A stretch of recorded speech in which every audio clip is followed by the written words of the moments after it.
Hey guys, it's Anne Marie. Isn't this just a little treat? So I came to the park where the wizard tree is. Didn't know there was like a running trail, obviously. And so off this running trail, there's all these like little random paths that you can come back. Kind of paths, kind of not paths. But I was attracted to a shiny object. I saw a shiny object in the distance. And it was that sunflower. So on this tree, there's wind chimes, bird feeders, a lot of, it's hard to do more than one thing at a time. There's, hold on, I'll show you here.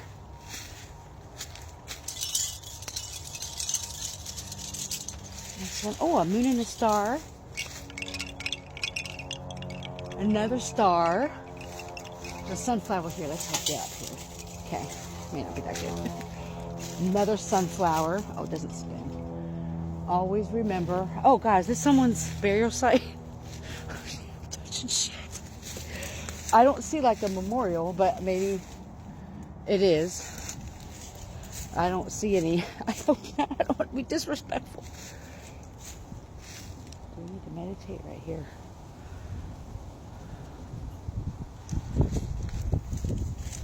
The wind just blew, so that means we have to. When you know, you know. When Spirit tells you to do something, Spirit has told me to stop at what I'm doing. Stop what you're doing, because I'm about to ruin your plans. You're about to go meditate. That's literally how it is. And when you know, you know. When Spirit tells you to do something, you kind of have to. And I know I usually say you don't have to do anything. But the times that Spirit has led me to do certain things and I didn't do it, I ended up having to do it anyway, and I just made it harder for myself. There's going to be 3 options. Okay, thank you, Spirit. There's going to be 3 options presented.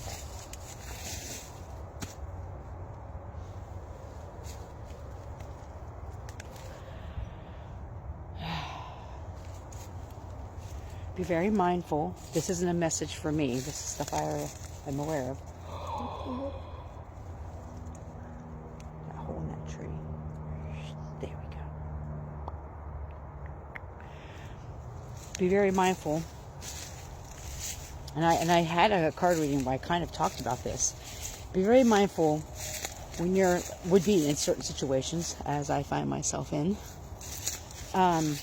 When you are given options, and not to make those choices out of desperation. I've been that person. Ow. Are we not supposed to go over here then? Because you really caught my pants. Okay, I'm not going to go over here. I just wanted to show you guys this tree. Okay, I'll go back over. Make sure, even if it means not making those choices and then you'll stay in your current situation, which obviously you don't want to be in, be very mindful of the options presented to you. Not all glitters is gold, as I said many times. This is a magical fucking place, yo. But be mindful of the help that's presented to you and with the attachments to it. And this is no dig on anyone, but a lot of times people will offer you help or gifts with shit attached to it. Spoken or unspoken, known or unknown, seen or unseen, felt or unfelt. Now, if you're a divine instant being, you'll know. Even when we cleanse our stuff, sometimes there's shit attached to gifts. And sometimes the options we're given aren't for our greatest good. And so how do we tell about? How do we know? It's very important. And as I speak these things to you guys, I work through this stuff. So I walk the walk. You know what I'm saying? It's important to, first, I've always said, understand your energy. Understand what's yours and what's not yours. I wish I could camp back here, but I know I can't because there's a police station over here. To know what energy is yours, what's not yours, so that you can sit in time and quiet and be at peace with yourself to really ask yourself, is this a good option for me? Is by accepting option 1, 2, or 3, or A, B, or C, accepting whatever option this is this for my highest and greatest good? Is this going to help my growth? How do I feel about this specific person offering this, or this company? Is this company in alignment with my own personal mission statement in life? Is this something that I could do daily and sit okay with my soul and spirit at nighttime?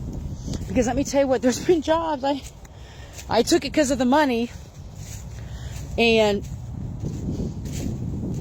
it didn't work out for me. One of my first social work jobs I worked for, I know it's not what they call it now, but the welfare department. And at the time, it was really good money.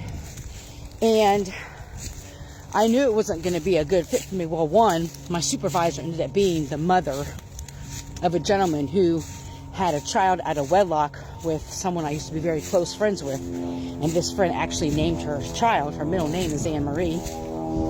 And this woman was a pastor. And before I, worked that position at that job, I knew her from my good friend, this girl actually I used to do hair with. I knew her for a different way, like when my friend would have gatherings and stuff, and this is no judgment, but she did unpastory type of things. Let's just say that. Now, then when I found out she was going to be my boss, I already knew that she felt I was going to be like a rat, and that they made you they didn't make you, but on Tuesdays they would have like a prayer circle, and we had it like right off of the property there, because legally you can't do that. But let me tell you what, if you were under her group, or this was like the training group, if you were under that training group and you didn't go, oh, trust me, those people didn't last long. So you kind of felt obligated to go. Well, I already noticed one thing after another I was being written up for, 1 minute late from break. And it was like, because you were in training for weeks on weeks, and the day you were done with training, you had a caseload of 350. And that was when the caseworkers at the welfare department would do food stamps, Medicaid, Medicare, like they did all that, and child care. Now I think they have, well, it's a lot different now. It's the JFS is what they call it, Jobs and Family Services here in Columbus. But I worked at one of the roughest locations. And I remember saying to myself, because I had a picture of my friend in a black and white picture when she was pregnant, and they didn't show her son's face, but his hands were on her. And they were two different races, by the way. He was a person of color, and my friend was white. And it was out of wedlock, so it didn't look good on her. And the fact that I knew that she partaked in things and did unsavory things that weren't pastor-like. And so I noticed, something told me not to take that job. Once I found out, well, after training, when I found out she was going to be my boss, something told me, you better go now. It's not going to work out for you.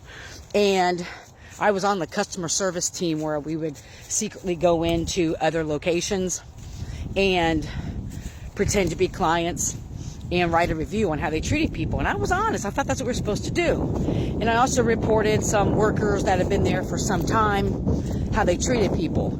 And I remember one of the workers saying to me, because I was a new social worker, she said to me, just wait till you've been a social worker enough time. You'll know exactly what I'm talking about. And I remember saying, and I still believe it to this day, if I ever treat people the way you treat people, that's a clear sign for me to get out of the field. Well, before 6 months were up, I was given the option to resign or be fired. And I said, fuck you, fire me. Because I knew, in my heart of hearts, and that was one of the many jobs that it didn't work out for me, because I always, you know what I'm saying? Do what I'm supposed to do as a social worker. That's why it's been a challenge getting even social work jobs. But anyway, my whole point is, be mindful of the choice you have. Don't get wooed by money. Make sure you're in alignment with the company or the person or the place, and it feels right with you. And not to make the choice out of desperation. We're getting now this little walkway here. We're going to see what next little walkway we can get to here. But not to make these choices out of desperation and fear, which is a hard thing to do. But what I recognize now about myself is when I make those choices, it's the same fucking cycle. Just different person, different job, different thing. And so, and it's hard not to make those things, especially if it's wintertime, especially if you're hungry, especially if you have kids or anything like that, and you have a mortgage to pay or a car to pay. Wow, look at this tree. Sorry, I'm almost out of time. And so it's hard not to make those choices, but the more times we make choices out of desperation and fear, we're going to get the same of what got us in that situation before. It's just going to be different faces, different, I don't know. Should we go over here? Anyway, I hope that's helped somebody. I hope you're healthy and happy, full of joy. May you love and be loved. Heal, don't harm.